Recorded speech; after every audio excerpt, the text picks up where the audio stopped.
Hello बच्चों, good morning. कैसे हैं आप लोग। आज की क्लास में हम जो है बात करेंगे बहुत इंपॉर्टेंट डॉक्ट्रिन के बारे में। डॉक्ट्रिन का मतलब होता है सिद्धांत के बारे में। हम बात कर रहे हैं कंपनी लॉ में चैप्टर नंबर 4 और चैप्टर नंबर 5 आज ही पढ़ेंगे। हालांकि ये memorandum of association, article of association का पार्ट है, बट उसके साथ पढ़ाना बेटा बहुत लेंदी चैप्टर हो जाता, वो लेक्चर हो जाता। इसलिए मैंने थोड़ा थोड़ा अलग अलग चैप्टर बना के कर दिया, आपको भी आराम हो जाएगा पढ़ने में और टॉपिक भी लेंदी नहीं होगा। तो चलिए शुरू करते हैं आज की क्लास में कि डॉक्ट्रिन ऑफ कंस्ट्रक्टिव नोटिस क्या होता है। आज सबसे पहला जो डॉक्ट्रिन हम पढ़ेंगे कंपनी लॉ में आर्टिकल ऑफ एसोसिएशन और मेमोरेंडम ऑफ एसोसिएशन को लेकर के, उसका नाम है डॉक्ट्रिन ऑफ कंस्ट्रक्टिव नोटिस कहते हैं इसको। देखिए, इसका मतलब होता है रचनात्मक सूचना का सिद्धांत। क्या होता है हिंदी में एक बार लिख दें, वैसे हिंदी की कोई जरूरत नहीं है, हम लोग समझ गए। कह रहा है आज का जो टॉपिक है चैप्टर नंबर 4 है, वो कह रहा है डॉक्ट्रिन ऑफ कंस्ट्रक्टिव नोटिस। ठीक है, बहुत इंपॉर्टेंट बेटा, याद रखिएगा, ये वेरी इंपॉर्टेंट एग्जाम में आ जाता है। और इसके अंदर जब आ जाता है तो आपको इसकी मीनिंग के साथ साथ इसके अंदर केस लॉ बताना पड़ता है। एक बहुत लीडिंग केस लॉ है, इंपॉर्टेंट केस लॉ है जो आपको बताना पड़ेगा, जो कि मैं आपको आगे बताऊंगा। तो आज हम बात कर रहे हैं डॉक्ट्रिन ऑफ कंस्ट्रक्टिव नोटिस की। हिंदी में कहते हैं रचनात्मक सूचना का सिद्धांत। आज हिंदी में इसे क्या कहते हैं? रचनात्मक सूचना का सिद्धांत। चलिए अब हम देखते हैं कि होता क्या है। बहुत अच्छे से इसे पढ़ना है। पहले यहां एक बार हम समझ लेते हैं, फिर आपको बताते हैं, तब पीपीटी से पढ़ाएंगे। देखो बच्चों, इसको समझने के लिए आप ऐसे देखो, जैसे आपने हमसे पढ़ा कंपनी के बारे में, हमने प्लेलिस्ट में बना दिया है 3 चैप्टर अभी तक, और चौथा 5वां चैप्टर आज अपलोड हो जाएगा, जाके पढ़ें और दोस्तों को शेयर करें, बताएं। हमने बताया जब कंपनी बनती है तो कंपनी में 2 इंपॉर्टेंट डॉक्यूमेंट बनाए जाते हैं। 2 इंपॉर्टेंट डॉक्यूमेंट होता है, एक होता है एमओए और एक होता है एओए। जिन बच्चों ने एमओए और एओए को नहीं पढ़ा है वो चैप्टर नंबर 3 प्रेफर करें। बच्चों मैंने बताया था कंपनी में एमओए में 6 क्लॉज होते हैं और ये कंपनी को पावर देता है, कंपनी की लिमिटेशंस बताता है, कंपनी का स्कोप बताता है एमओए। और एओए बाई लॉज है। बाई लॉ का मतलब होता है, बाई लॉज का मतलब होता है कंपनी को ये इंटरनल रूल्स एंड रेगुलेशंस बताता है कि कंपनी को कैसे चलाया जाएगा। ठीक, अब जब कंपनी बन रही होती है तो 2 डॉक्यूमेंट बनाए जाते हैं और इनको बनाने के बाद बच्चों कंपनी की जो वेबसाइट होती है, कंपनी की जो वेबसाइट होती है वहां पर अपलोड कर दिया जाता है।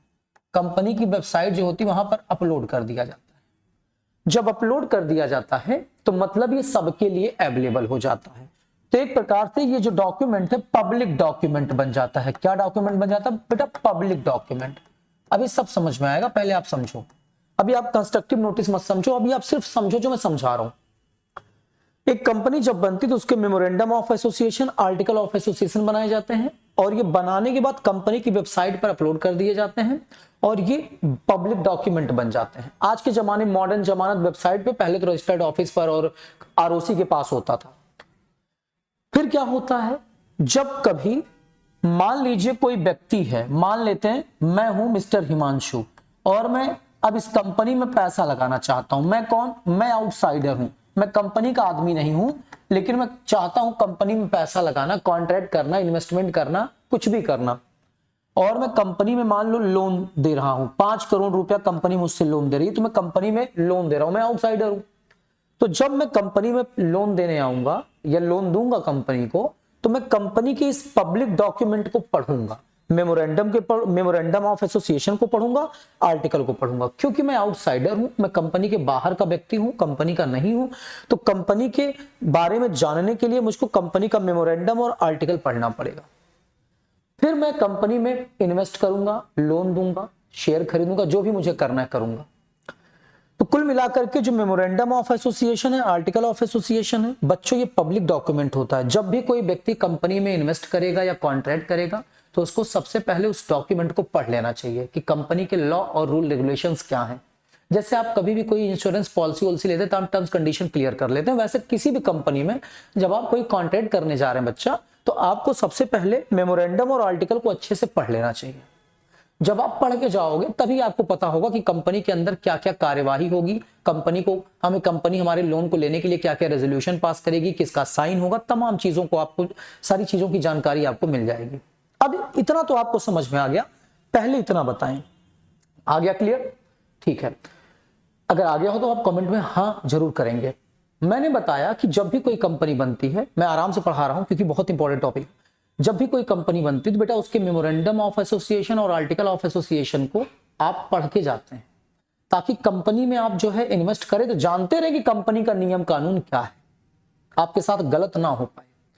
अब ये तो यहां तक की बात हो गई। अब हम डॉक्ट्रिन ऑफ कंस्ट्रक्टिव नोटिस को समझने का प्रयास करते हैं। मीनिंग तो समझ में आ गई कि भाई ये जो बनता है ये आउटसाइडर इसको पढ़ करके इन्वेस्ट करते हैं और कंपनी के नियम कानूनों को अच्छे से समझ लेते हैं। अब देखिए, अब डॉक्ट्रिन ऑफ कंस्ट्रक्टिव नोटिस कहता है कि भाई मान लीजिए कोई व्यक्ति है और वो कंपनी में इन्वेस्ट करने जा रहा है, या कंपनी में इन्वेस्ट कर रहा मतलब कंपनी से कॉन्ट्रैक्ट कर रहा है, और जब कंपनी से कॉन्ट्रैक्ट कर रहा है तो कंपनी ये मानकर चलेगी, कंपनी ये एज्यूम करके चलेगी, मानकर चलेगी कि इस व्यक्ति ने कंपनी के नोटिस को ध्यान दिया होगा। नोटिस मतलब कंपनी के मेमोरेंडम ऑफ एसोसिएशन और आर्टिकल ऑफ एसोसिएशन को पढ़ लिया होगा।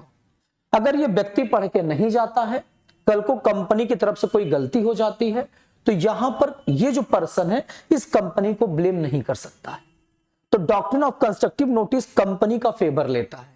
कंपनी ये एज्यूम करके चलेगी कि आप कंपनी में कॉन्ट्रैक्ट करने आए हो तो आप कंपनी के नियम कानूनों को अच्छे से समझ करके पढ़ करके आए हो। ये जो पब्लिक नोटिस था उसको आप नोटिस करके आए हो, ध्यान दे के आए हो कि कंपनी का मेमोरेंडम ऑफ एसोसिएशन क्या है, कंपनी का आर्टिकल ऑफ एसोसिएशन क्या है, क्या लिखा गया है, कंपनी क्या करेगी, क्या नियम कानून बनाएंगे, सब आप अच्छे से समझ के तब कंपनी में इन्वेस्ट करने आप आए हो। अगर आप नहीं आते हो पढ़ करके तो यहां पर आपकी गलती मानी जाएगी, कंपनी की कोई गलती नहीं मानी जाएगी। ये होता है डॉक्ट्रिन ऑफ कंस्ट्रक्टिव नोटिस।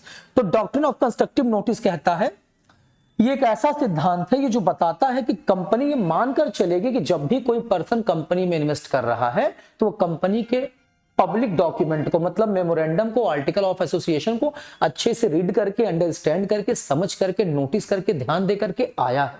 अगर नहीं करके आया है, दोबारा बता रहा हूं, तो उस पर्सन की गलती मानी जाएगी, ना कि कंपनी की मानी जाएगी। तो आपको क्या लग रहा है, कल को मान लो हम पढ़ के गए और कंपनी कह दे जी हाँ ये तो पढ़े ही नहीं थे, तो कंपनी का ही फेवर ये ले रहा ना, क्योंकि कंपनी मान के चल रही, झूठ भी बोल सकती कि तो पढ़ के ही नहीं आए थे हमारे यहाँ। तो बेटा एक प्रकार से ये जो डॉक्ट्रिन है, ये कंस्ट्रक्टिव नोटिस कंपनी का फेवर लेता। किसका फेवर लेता? कंपनी का, ना कि आउटसाइडर का। आउटसाइडर का फेवर नहीं लेता। तो बस एक बार दोबारा बता दें संतुष्टि के लिए, मुझे समझ में आ गया है कि आप समझ गए। कभी भी कंपनी में जब आप कोई कॉन्ट्रैक्ट करोगे, इन्वेस्टमेंट करोगे, कुछ भी करोगे बच्चा, तो आप कंपनी के नियम कानूनों को पढ़ के गए हो, मेमोरेंडम को, आर्टिकल को पढ़ करके गए हो, ऐसा कंपनी एज्यूम करके चल रही है। अगर आप नहीं पढ़े हो, कंपनी कोई रॉन्ग एक्टिविटी करती है, कुछ गलत कार्य करती है आपके साथ, तब फिर आप कंपनी को ब्लेम नहीं कर सकते हो, आपकी गलती मानी जाएगी, क्योंकि कंपनी में जो है आप पढ़ के क्यों नहीं गए। समझ में आया? चलिए अब हम लोग इसको नोट्स के माध्यम से पढ़ लेते हैं और कवर अप कर लेते हैं। नोट्स में यहां पर लिखा गया है, दिखाई दे रहा, डिस्प्ले हो रहा है? हाँ ठीक है। ये पीडीएफ है, जैसे जैसे मैं ऊपर आऊंगा आपको दिखाई देगा। देखें छोटा होता बेटा ये छोटा कैसे होता, जूम इन नहीं हो रहा है। चलो कोई बात नहीं, उम्मीद है कि आपको दिखाई दे रहा होगा। अगर आपको हमारे पीपीटी में कोई प्रॉब्लम है तो आप कमेंट में बता दिया करें, हम उसको और सही करेंगे। चलिए खुद ही बनाते हैं बेटा, तो मेहनत लगती है। जैसे पा जाते हैं बच्चों को पढ़ाने के लिए, सोचते हैं अच्छा पढ़ा दें, पीपीटी थोड़ा कम भी सही रहेगी तो चलेगा, लेकिन नॉलेज कम नहीं होना चाहिए। अब आता है knowledge of constructive notice, sorry doctrine of constructive notice या नॉलेज। नाम क्या है? डॉक्ट्रिन ऑफ कंस्ट्रक्टिव नोटिस या नॉलेज। कंस्ट्रक्टिव नोटिस क्या होती है या कंस्ट्रक्टिव नोटिस का नॉलेज क्या है? तो आइए हमने बता दिया, आप समझ में आ जाएगा। Every outsider dealing with a company, every outsider dealing with a company is deemed to have notice of the content of the memorandum of and article of association। बेटा जितने भी आउटसाइडर हैं जो कंपनी के साथ डील करने जा रहे हैं, कॉन्ट्रैक्ट करने जा रहे हैं, मान लिया जाता है कि इन्होंने कंपनी के मेमोरेंडम ऑफ एसोसिएशन को, आर्टिकल ऑफ एसोसिएशन को अच्छे से पढ़ लिया है, नोटिस कर लिया है, ध्यान दे दिया है। These documents on registration with the registrar assume the charter of public document। बेटा ये डॉक्यूमेंट जब कंपनी बनती है, कौन, memorandum of association and article of association, ये डॉक्यूमेंट बेटा जब कंपनी रजिस्टर होती है तो रजिस्ट्रार क्या करता है, इसको रजिस्टर कर देता है कंपनी के टाइम पर।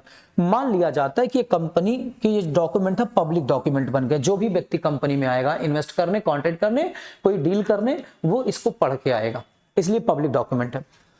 This is known as constructive notice of memorandum and article। इसीलिए इसको हम क्या कहते हैं, कंस्ट्रक्टिव नोटिस कहते हैं मेमोरेंडम एंड आर्टिकल का। मतलब जब भी आप कंपनी में आ रहे हो, पढ़ करके आ रहे हो, मतलब आपने चीजों को ध्यान दिया है, नोटिस किया हुआ है, इसलिए इसको कंस्ट्रक्टिव नोटिस कहा जाता है कि आपने मेमोरेंडम एंड आर्टिकल को पढ़ लिया है। फिर The memorandum and the article are open and accessible to all। It is the duty, मतलब कह रहा है कि the memorandum and the article, जो मेमोरेंडम है और आर्टिकल है बेटा, ये सब व्यक्तियों के लिए है, कोई भी यहां जाके इसको पढ़ सकता है। It is the duty of every person dealing with the company to inspect these document and see that it is within the power of the company। क्या कह रहा है, ये टॉपिक कह रहा है, चलिए यहां ध्यान देते हैं। थोड़ा सा पेन को बेटा एक बार सिलेक्ट कर ले, फिर थोड़ा सा प्रोसेस स्लो है, आ जाने दो, समझ में तो आ ही रहा क्या प्रॉब्लम हम लोगों को। कह रहा है एवरी आउटसाइडर, क्या कह रहा है, every outsider dealing with the company is deemed, मान लिया जाएगा, जितने भी आउटसाइडर बेटा जो कंपनी के साथ डील करने जा रहे हैं, मान लिया जाएगा, have notice of the content of the memorandum and article of the association, उन्होंने कंपनी के आर्टिकल और मेमोरेंडम को नोटिस किया है। These document on registration with the registrar, ये तो हम पढ़ा चुके, फिर एक बार हो गया। These document on registration with the registrar, जैसे ये डॉक्यूमेंट रजिस्टर करता है रजिस्ट्रार, वैसे ये मान लिया जाता है कि पब्लिक डॉक्यूमेंट है। This is also known as constructive notice of memorandum and article, और इसी को बेटा हम मेमोरेंडम और आर्टिकल का कंस्ट्रक्टिव नोटिस कहते हैं कि आप पढ़ करके आओ, ऐसा हम मान ले रहे, रचनात्मक कर ले रहे कि आप पढ़ के आए हो। कोई गलती होगी, नहीं पढ़े हो तो आपकी गलती मानी जाएगी, कंपनी की कोई गलती नहीं है, तो कंपनी का फेवर लेता है ये नोटिस। मैं बार बार बता रहा हूं, the memorandum and the article are open and accessible to all. Memorandum and article बेटा ओपन किया जाता है और सब व्यक्ति जो कंपनी में डील करना चाहते हैं वो जा करके पढ़ सकते हैं। It is the duty of every person dealing with the company to inspect these document and see that it is within the power of the company to enter into the propose contract. कहने का मतलब क्या है, ये हर एक व्यक्ति की duty है, वो कंपनी में जब डील करने जा रहे हैं तो वो इस डॉक्यूमेंट को पढ़ करके जाए, इंस्पेक्ट करके जाए, जांच करके जाए मेमोरेंडम और आर्टिकल को, कि देखे कि कंपनी के पास क्या पावर है, कंपनी कितने शक्तियों के बीच में, कंपनी के पास कौन कौन से पावर है, क्या क्या नियम है, कितने शक्तियों के बीच में, कितने पावर के बीच में रखे कंपनी कॉन्ट्रैक्ट करेगी, और उसको जो भविष्य में कॉन्ट्रैक्ट कंपनी के साथ करना है उसके रिगार्डिंग सारी चीजों को अच्छे से समझ ले। फिर अदर वर्ड्स में एक दूसरी भाषा में बेटा हम समझ लेते हैं, जो हमने पहले बताया वो यहां पर लिखा हुआ, क्या लिखा हुआ है, other words, every person dealing with the company is presumed to have read these document and understood them in their true perspective. कहने का मतलब क्या है, हर एक व्यक्ति जो कंपनी के साथ डील करने जा रहा है, कॉन्ट्रैक्ट करने जा रहा है, ये मान लिया जाएगा कि वो कंपनी के डॉक्यूमेंट को अच्छे से समझ करके आया है। This is known as doctrine of constructive notice, इसी को हम डॉक्ट्रिन ऑफ कंस्ट्रक्टिव नोटिस कहते हैं। तो फिर क्या कह रहा हूं कि एक बार जब आप कंपनी में कोई भी कॉन्ट्रैक्ट करने जाओगे, डील करने जाओगे, आप लोग डायरेक्ट पैसा लगा देते हो, लेकिन कंपनी के मेमोरेंडम और आर्टिकल को अच्छे से पढ़ के जाओ, ताकि आपको कंस्ट्रक्टिव नोटिस पता हो कि कंपनी क्या करेगी। अगर आप नहीं पढ़ के जाओगे बेटा, कोई भी गलती हो जाएगी आपकी तरफ से तो कंपनी जो है आपको ब्लेम करेगी। अगर नहीं पढ़ के जाओगे, कंपनी भी कुछ गलत करेगी तो आप कुछ नहीं कर पाओगे। तो ये कंपनी के टोटल फेवर में बात करता है ये डॉक्ट्रिन, ये सिद्धांत। डॉक्ट्रिन मतलब होता है सिद्धांत, प्रिंसिपल। आइए अब एक बहुत इंपॉर्टेंट केस लॉ हुआ था जिसमें ये कंस्ट्रक्टिव नोटिस का जो है मैटर आया था। तो डॉक्ट्रिन ऑफ कंस्ट्रक्टिव नोटिस इस केस लॉ से ज्यादा समझ में आ जाएगा। क्लियर करते हैं इसको, हम और अच्छे से समझाते हैं कि क्या होता है। चलिए यहां समझ लेते हैं, हमने इसलिए स्पेस बना रखा है, आगे केस लॉ हमने लिखा भी है, बट पहले यहां समझ लेते हैं फिर देखते हैं। ठीक है, देखते हैं डॉक्ट्रिन ऑफ कंस्ट्रक्टिव नोटिस का केस लॉ क्या है। बेटा एक कंपनी होती है, अच्छा ये फॉन्ट रेड कलर दिखाई दे रहा है, हाँ दिखाई दे रहा है, थोड़ा सा येलो भी सिलेक्ट कर लेते हैं। एक कंपनी होती है, येलो नहीं ये वाला ले लेते हैं। एक कंपनी होती है एक मिनट बेटा चेक कर लें, दिखाई दे रहा? हाँ, एक कंपनी होती है, कंपनी को चाहिए होता है लोन, कंपनी को चाहिए होता है लोन, उधार चाहिए होता है, उधार चाहिए होता बेटा, मतलब ऋण चाहिए होता, कर्जा चाहिए होता है। कितने का? 1000 रुपए का। कितने का बेटा? 1000 रुपए का। मैं आपको कहानी बता रहा हूं, स्टोरी बता रहा हूं, ये रियल घटनाएं हुई हैं। 1934 में ये रियल में हुआ था, 1934 के टाइम की घटना है बेटा, तो ये आज की नहीं है। तो कह रहा है कि कोटला वेंकटा स्वामी का मैटर है और ये रियल में घटनाएं हुई थी, बहुत पुराने पुराने 100 साल का मैटर है। देखते हैं क्या हुआ था। एक कंपनी होती बेटा, उसको लोन चाहिए होता है, उधार चाहिए होता है। कितने का? 1000 रुपए का। कंपनी न्यूज़पेपर में बताती कि हमको जो उधार देगा, ये मतलब हमको ये लोन देगा 1000 रुपए का, उसको हम 10% जो है इंटरेस्ट देंगे। कितना परसेंट इंटरेस्ट देंगे बच्चा? 10% एनुअली देंगे, मतलब हर साल 10% ब्याज देंगे इस 1000 पर। 100 साल 150 साल पहले बच्चा 1000 रुपया छोटी रकम नहीं होती थी, आज के कई करोड़ के बराबर है वो, सोच लो। अब 1000 रुपए इस कंपनी को लोन चाहिए था, इसने न्यूज़पेपर में बताया कि 10% इंटरेस्ट हम एनुअली देंगे, जो हमको 1000 देगा, और ये लोन 2 साल के लिए लेना था कंपनी को। कितने साल के लिए लेना था बेटा? 2 ईयर के लिए। कहानी समझ में आई? एक कंपनी होती है, उसको लोन चाहिए होता है 1000 का, और न्यूज़पेपर में बताती है कि जो भी हमें लोन देगा उसको हम 2 साल 10% इंटरेस्ट देंगे और 2 साल के बाद उसका लोन वापस कर देंगे विद इंटरेस्ट। समझ में आया? अच्छा, उस समय एक आदमी होता है कोटला वेंकटा, कोटला वेंकटा स्वामी, उसका नाम होता कोटला वेंकटा स्वामी, केवीएस केंद्रीय विद्यालय नहीं, कोटला वेंकटा स्वामी, चिंतारामा मूर्ति। तो एक आदमी होता कोटला वेंकटा स्वामी। अभी आप सिर्फ कोटला वेंकटा के बारे में जाने।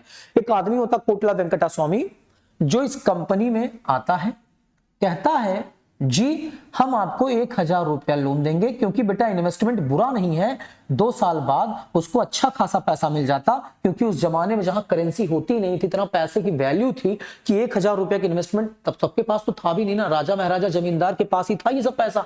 तो इसलिए सोचा क्यों ना, ये साउथ की कंपनी केस है, दक्षिण भारत का है, नाम से लग रहा होगा बेटा, इसलिए सोचा क्यों ना कंपनी में हम पैसा दे दें और अच्छा खासा ब्याज कमा करके लाइफ एंजॉय करें। अब ये आता है, ये कहता ठीक है हम लोन दे देंगे। 1000 रुपया ये लोन के रूप में देने को कंपनी के पास तैयार हो जाता है। यहां तक कहानी समझ में आ गई कि एक कंपनी है, न्यूज़पेपर में बताती कि हमको 1000 रुपया लोन चाहिए और हमें जो देगा उसको 10% इंटरेस्ट हम एनुअली देंगे और 2 साल के लिए ये लोन लेंगे।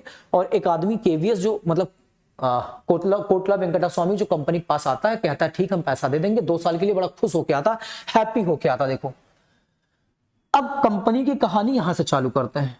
फिर क्या होता है, जब ये कहता है ठीक है हम जो है दे देंगे आपको, कोई दिक्कत नहीं है, तो फिर क्या हुआ कि ये जो आदमी है, एक मिनट इसको थोड़ा सा बेटा हम वो कर लें, थोड़ा सा ये हमको लग रहा है साइड में दिखाई नहीं दे रहा है बच्चों को। ठीक है, चलिए। ये जो आदमी है, अब ये कंपनी के पास आता है, तो कंपनी का एक डायरेक्टर होता है। कंपनी का जो डायरेक्टर है, डायरेक्टर कौन है अभी मैं बता दे रहा हूं, उसको वर्किंग डायरेक्टर कह लीजिए, जो कंपनी में डेली काम कर रहा है, डायरेक्टर, वर्किंग डायरेक्टर। अब कोटला वेंकटा स्वामी उसके पास आता है, कहता है जी आपकी कंपनी को 1000 लोन चाहिए था, मैंने ऐसा कहीं पढ़ा। ये कहते हैं जी जी मुझे लोन चाहिए, क्या आप देंगे? कहता बिल्कुल। कहता है कि आप ब्याज दोगे? कहते हैं हाँ 10% इंटरेस्ट मैं आपको एनुअली दूंगा, चिंता कहां कर रहा हूं। अब ये डायरेक्टर कहता ठीक है, लेकिन डायरेक्टर के, ये जो डायरेक्टर है, जिस कंपनी का डायरेक्टर है, इस कंपनी के आर्टिकल ऑफ एसोसिएशन में ये लिखा था कि जब भी कोई कंपनी, जब भी इसकी कंपनी लोन लेगी किसी से, तो एक मॉर्टगेज डीड साइन करा लेगी, एक मॉर्टगेज डीड साइन करा लेगी। अब मॉर्टगेज डीड क्या होता है, यह भी आप बात ध्यान दीजिए। चलिए इतना मिटा दे बेटा, इतना मिटा दे। देखो जब इस कंपनी में लोन देने के लिए केवीएस आता है, कोटला वेंकटा स्वामी आता है, तो इसके डायरेक्टर से मिलता है। डायरेक्टर कहता है जी आप लोन दे दीजिए और कंपनी में हम जो है ऐसा करते हैं, कुछ हमारी फॉर्मेलिटीज है, उसके बदले हम आपसे लोन ले लेंगे। ये कहता है ठीक है हमें कोई प्रॉब्लम नहीं है। अब कंपनी लोन ले रही थी, तो कंपनी के पास कुछ इमूवेबल प्रॉपर्टी था, जैसे लैंड, बिल्डिंग। उस जमाने में बेटा इसने, कंपनी ने सिक्योरिटी के रूप में रखा। कंपनी ने कहा हमारी सिक्योरिटी के रूप में लैंड और बिल्डिंग रहेगा, कल को अगर हम आपका पैसा नहीं चुका पाए तो आप हमारी लैंड और बिल्डिंग को लेकर के बेच दीजिएगा या ले लीजिएगा, जो भी पैसा होगा आप अपना निकाल लीजिएगा। बात यहां तक आपको समझ में आ गई होगी। क्या बताया मैंने कि एक कंपनी है और कंपनी जो है क्या कर रही है, उसको लोन चाहिए होता है, न्यूज़पेपर में निकालती है, एक आदमी आता है 1000 रुपया देने के लिए तैयार है, कोटला वेंकटा स्वामी कंपनी के डायरेक्टर के पास आता है, डायरेक्टर से कहता है हम आपको लोन देंगे। डायरेक्टर कहता है हमारी कुछ फॉर्मेलिटीज है उसको पूरा करके हम आपसे लोन ले लेते हैं। डायरेक्टर कहता है सर हमारे कंपनी के नियम है, आर्टिकल में लिखा है जब भी हम आपसे या किसी से भी लोन लेंगे तो अपनी कुछ प्रॉपर्टी जो इमूवेबल हैं, जो अचल हैं, बिल्डिंग और लैंड, उनको हम सिक्योरिटी के रूप में आपके पास रखेंगे। आपके पास मतलब कागज दे देंगे ताकि आप जो है कल को अगर हम लोन ना चुका पाए, हमारी कंपनी नहीं चुका पाई, तो आप उसको बेच करके अपना लोन जो है रिकवरी कर लीजिएगा। समझ में आएगा? अब यहां तक की बात तो समझ में, केस लॉ थोड़ा बड़ा है, ध्यान दीजिएगा। अब इसको मिटा देते हैं। फिर क्या हुआ, कहानी देखिए आगे। अब केबीएस जो है वर्किंग डायरेक्टर से कहता है ठीक है आप हम लोन आपको दे रहे हैं, आपकी कंपनी को, आपको क्या कंपनी को दे रहे हैं, ये तो कंपनी का आदमी है तो कंपनी को दे रहे हैं, आपकी कंपनी को हम लोन दे रहे हैं 1000। ये कहता है ठीक है सर हमारे पास कुछ फॉर्मेलिटीज हैं उसको हम कर लेते हैं। फॉर्मेलिटीज क्या थी? कंपनी के आर्टिकल ऑफ एसोसिएशन में लिखा था कि जब भी कंपनी लोन लेगी तो एक मॉर्गेज डीड, बंधक पत्र साइन करेगी। मॉर्गेज डीड मतलब क्या? ये कंपनी जब भी लोन लेगी अपना इमूवेबल प्रॉपर्टी सिक्योरिटी के रूप में रखकर कि डीड बना देगी, एक कॉपी खुद रख लेगी, एक कॉपी आउटसाइडर को दे देगी। अब कंपनी के और केबीएस के बीच में एक मॉर्गेज डीड साइन होता है। मॉर्गेज डीड की 2 कॉपी बनती है, एक कॉपी कंपनी के पास चली जाती है, एक कॉपी चली जाती है कोटला वेंकटा के पास प्रूफ के रूप में, हाँ कंपनी की प्रॉपर्टी हमारे पास गिरवी है और हमने 1000 रुपया लोन दिया हुआ है और 2 साल बाद हमको इंटरेस्ट के साथ पैसा मिल जाएगा। समझ में आएगा? और इस मॉर्गेज डीड को जब बेटा बनाया जा रहा था, एमडी का मतलब मॉर्गेज डीड, एमडी का मतलब मॉर्गेज डीड, जब बनाया जा रहा था तो इस पर कंपनी के सीएस साइन करते हैं, वर्किंग डायरेक्टर साइन करते हैं ये साहब, और कंपनी का कॉमन सील लगा दिया जाता है। कॉमन सील के बारे में हमने बताया कंपनी के एक सिग्नेचर होते हैं जिसमें कंपनी का नाम लिखा होता है, ऐसे लगा दिया जाता है। अब मॉर्गेज डीड में सीएस का साइन हो गया, वर्किंग डायरेक्टर साइन हो गया, कंपनी सेक्रेटरी साइन हो गया और एक मॉर्गेज डीड की कॉपी इनको दे दी गई, एक कंपनी को दे दी गई, दोनों अपने अपने घर चले गए। समझ में आया? फिर से देखो, एक कंपनी है उसको लोन चाहिए, उसने न्यूज़पेपर में निकलवाया 1000 रुपया लोन चाहिए था 10% ब्याज पर। कंपनी ने कहा जो भी हमें देगा हम उसको 2 साल के बाद लोन लौटा देंगे, 1 साल हर साल हम 10% इंटरेस्ट देंगे। कोटला वेंकटा स्वामी जो कि उसी आसपास का रहने वाला था, उसने कंपनी में इन्वेस्ट करने के बारे में सोचा और वो 1000 रुपया लेके कंपनी में जाता है और डायरेक्टर से मिलता, कहता है जी मैं 1000 रुपया दूंगा। कंपनी का डायरेक्टर कहता है कोई बात नहीं सर हमारी कुछ फॉर्मेलिटीज हैं, आइए उसको पूरा कर ले। वो कहता ठीक है। कंपनी के आर्टिकल में लिखा था, आर्टिकल ऑफ एसोसिएशन में, जब भी कंपनी कोई लोन लेगी तो वो अपना इमूवेबल प्रॉपर्टी जो है बंधक के रूप में मॉर्गेज कर देगी और एक डीड साइन हो जाएगा जिसको लोन देने वाले को एक कॉपी दे दिया जाएगा और एक कॉपी जो है कंपनी के पास रख दिया जाएगा। लेकिन उस मॉर्गेज डीड पर साइन होगा कुछ साइन होगा, जैसे किसका साइन? कंपनी सेक्रेटरी का साइन, वर्किंग डायरेक्टर, WD मतलब वर्किंग डायरेक्टर से साइन और कंपनी सेक्रेटरी का साइन हो गया और ये आपस में एक कॉपी उनको देके काम कर दिया गया। चलिए, उम्मीद है बेटा आपको क्लास समझ में आ रही है। अब देखते हैं, बहुत आराम से पढ़ा रहा हूं, केस लॉ है ना, ठीक है। अब 2 साल बीत जाते हैं, कहानी आती है आफ्टर 2 ईयर। आफ्टर 2 ईयर 2 साल के बाद क्या होता है? कोटला वेंकटा स्वामी खुशी खुशी घर में पूजा पाठ करके अपनी वाइफ से कहते हैं कि आज तो बड़ा खुशी का दिन है, 2 साल बीत चुके हैं, लाओ हम जो है पैसा लाने जा रहे हैं, तुम अच्छा खाना बना के तैयार करो, गुजिया बना लो, खीर पूरी बना लो, मस्त आज मजा आएगा, कंपनी में मैं जा रहा हूं। और ये कंपनी का जो मॉर्गेज डीड की जो कॉपी थी हाथ में लेते हैं और चले जाते हैं। खूब खुश होकर के गए और कंपनी में पहुंच गए। कंपनी में वही डायरेक्टर बैठा हुआ था, कंपनी में वही वर्किंग डायरेक्टर बैठा हुआ था, कंपनी में वही वर्किंग डायरेक्टर बैठा हुआ था जो उस समय मॉर्गेज डीड साइन कराया था, जिसका नाम था चिंता रामामूर्ति। डायरेक्टर का क्या नाम था? चिंता रामामूर्ति। याद रखिएगा इस नाम को।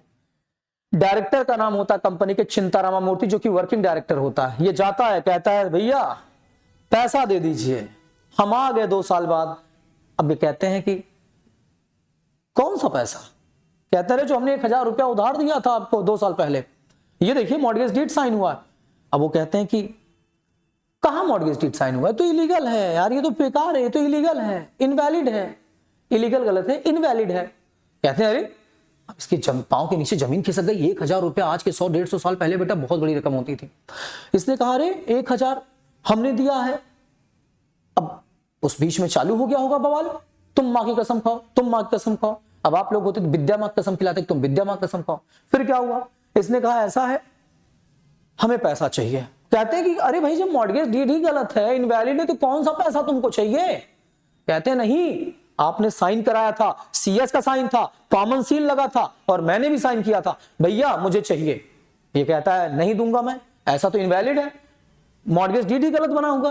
ये कहते बनाए तो आप ही हैं, कहता तो गलत बना है, मैं नहीं दूंगा, जो करना हो कर लो। अब ये जाते हैं कोटला वेंकटा स्वामी चिंतारामा मूर्ति के ऊपर केस कर देते हैं, इसीलिए केस का नाम पड़ा कोटला वेंकटा स्वामी वर्सेस चिंतारामा मूर्ति। इन्होंने डायरेक्टर के ऊपर केस कर दिया। यहां तक समझ में आई कहानी, क्लियर। फिर क्या होता है, मामला कोर्ट में जाता है। जब मामला कोर्ट में चला जाता है तो कोर्ट में जाने के बाद मामले में दोनों तरफ के एडवोकेट आते हैं, लोग आते हैं, रिप्रेजेंटेटिव्स आते हैं। कोर्ट कहती है, इधर मान लेते हैं केवीएस हैं, कोटला वेंकटा स्वामी हैं, इधर चिंता रामा मूर्ति हैं। कोर्ट कहती है जी बताइए, इनसे भी पूछती जी बताइए, और ये अपने तथ्यों को, अपने फैक्ट को देते हैं कोर्ट में। कहते हैं साहब ये रहा मॉर्गेज डीड, हम कंपनी को 1000 रुपया देते हैं, 10% ब्याज के ऊपर कंपनी ये बात तय करती है। कंपनी ने अपनी बिल्डिंग और लैंड को मॉर्गेज के रूप में रखा, ये देखिए, और हमारा पैसा नहीं दे रहे हैं सर, ये लोग साइन किए थे, हमारे साथ धोखा हो रहा है सर, हम कहां जाएं सर। कोर्ट कहती है जी आप बताइए। तो ये कहते हैं सर इन्होंने साइन किया था, लेकिन इन्होंने सॉरी सर इन्होंने हमारे साथ कॉन्ट्रैक्ट किया था, ये बात सही है, लेकिन इनके साथ जो मॉर्गेज डीड हमने बनाया था सर वो इनवैलिड है। वो क्या है सर, इनवैलिड है। कोर्ट कहती कैसे इनवैलिड है, तो ये कहते हैं सर हमारी जो कंपनी है, चिंतारामा मूर्ति कहते हैं जो हमारी कंपनी है सर, उसके आर्टिकल में ये बात लिखी गई थी कि मॉर्गेज डीड बनाया जाएगा जब भी लोन लिया जाएगा, लेकिन उस पर इतने साइन होंगे, मैनेजिंग डायरेक्टर के साइन होंगे, सीएस के साइन होंगे, वर्किंग डायरेक्टर के साइन होंगे और कॉमन सील लगेगा, कॉमन सील लगेगा। सर इस पर सीएस का भी साइन है, वर्किंग डायरेक्टर का भी साइन है, कॉमन सील भी है, लेकिन सर एमडी का साइन नहीं है। इसलिए सर ये जो मॉर्गेज डीड साइन हुआ था हमारे इनके बीच में इनवैलिड है। चूंकि मॉर्गेज डीड इनवैलिड है, इनको पैसा क्यों दूं। अब ये झल्ला जाते, अरे तुम्हारी गलती है, तुमको जानना चाहिए, तुमने इस पर साइन किया, हमें क्या पता। कोर्ट कहती है मिस्टर कोटला वेंकटा स्वामी आप एक बात बताओ, क्या आपने इनके रूल्स एंड रेगुलेशंस पढ़े थे। ये कहते मैं क्यों पढ़ूं। कोर्ट कहती है यही कंस्ट्रक्टिव नोटिस आपने ध्यान नहीं दिया, आपको ध्यान देके जाना चाहिए था कि इनके बायलॉज, इनके इंटरनल रेगुलेशंस में क्या लिखा है, मेमोरेंडम में क्या लिखा है, आर्टिकल में क्या लिखा है। इस वजह से यहां पर गलती आपकी है और उनकी कोई गलती नहीं है, क्योंकि आपको कंस्ट्रक्टिव नोटिस पढ़ना चाहिए था, नोटिस ध्यान देना चाहिए था। आप पढ़ करके गए होते तो आपको पता होता कि इस पर एमडी का भी साइन होता और आप बोल देते भैया एमडी का साइन नहीं होगा क्या, तब तो आप बच जाते। लेकिन यहां पर गलती आपकी है और इस वजह से ये केस हार जाता है बड़े दुख के साथ। तो सर इसके घर में जो पूड़ी उड़ी बनी थी उसका क्या हुआ, आप लोग जाके खा लीजिए, और क्या, कुछ नहीं हुआ, दुखी मन से सब खाए होंगे, रोए गाए होंगे, उस जमाने में इतना रुपया बर्बाद हो गया तो क्या। तो बेटा कुल मिलाकर के कोर्ट ने कहा कि कंस्ट्रक्टिव नोटिस पढ़ करके आपको जाना चाहिए था, बिकॉज वो आपको पता था कि कंपनी के नियम कानून क्या है, और आप पढ़ के जाते तो आपको पता चल जाता कि लोन को लेकर के जो भी मॉर्गेज डीड साइन होता है, क्योंकि आप लोन देने जा रहे थे तो उस पर इतने लोगों का साइन होता है, ये बात आपको पढ़नी चाहिए थी। उसी के बाद पता चला कि कंस्ट्रक्टिव नोटिस का ये लीडिंग केस लॉ है, और इसमें ये बात बताई गई कि हर व्यक्ति जो भी कंपनी में डील करे, कॉन्ट्रैक्ट करे, उसको कंपनी का जो है कंपनी ये मानकर चलेगी। हर व्यक्ति थोड़ी पूछेगी भैया पढ़ के आए हो क्या, नहीं, कंपनी ये मान के चलेगी कि आप कंपनी के बायलॉज मेमोरेंडम को पढ़ करके गए हैं। तो बच्चों ये था आज का केस, और अब आइए देखते हैं अपने नोट से, ठीक है।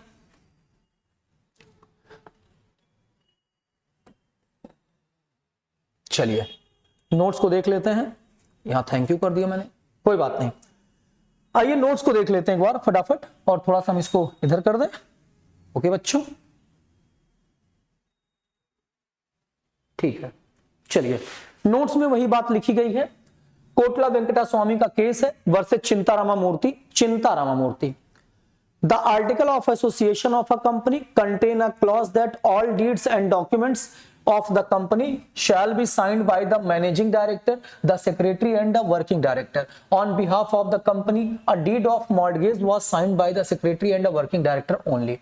कह रहा कि भाई कंपनी जो है लोन ले रही थी, और कंपनी के आर्टिकल ऑफ एसोसिएशन में, कंपनी होती है, कंपनी लोन ले रही है, उसके आर्टिकल ऑफ एसोसिएशन में लिखा गया था कि कंपनी का जो मॉर्गेज डीड साइन होगा उस पर मैनेजिंग डायरेक्टर के, कंपनी सेक्रेटरी के और वर्किंग डायरेक्टर के साइन होंगे, जबकि मॉर्गेज डीड में सिर्फ वर्किंग डायरेक्टर के साइन हुए और कंपनी सेक्रेटरी के साइन हुए। समझ में आई बात, कहानी क्लियर हो गई होगी।